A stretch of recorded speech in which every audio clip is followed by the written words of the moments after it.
YouTube দেখে শেখা block প্রিন্টের কাজ। আজকের পর্বে রইল কিভাবে বাড়িতে ব্লক প্রিন্ট করে কোনো কিছু ছাপানো যায় বা কাজ করা যায়।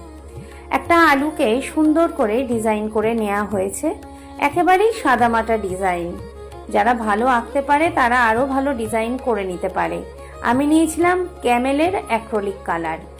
আর এটা হলো একটা ধুতি, অনেক দিনের পুরনো একটি ধুতি আমার বাড়িতে ছিল, সেটাকে একটা নতুন রূপ দেওয়ার চেষ্টা করলাম।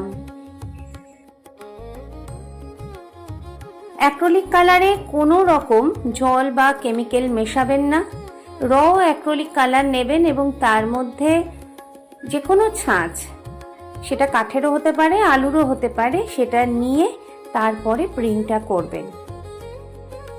মোটামুটি শুকোতে টাইম দিতে হবে 5 থেকে 7 ঘন্টা। তারপর উল্টো করে আয়রন করে নিতে হবে। রং কিন্তু একেবারেই উঠবে না। এই গরমে চোখের শান্তি পাওয়ার মতো একটা কাজ, যা সত্যি চোখে শান্তি দিচ্ছে। আর আমার বাড়ির এই জায়গাটাতে পর্দা ছিল না, তাই করে ফেললাম। আজ এইটুকুই।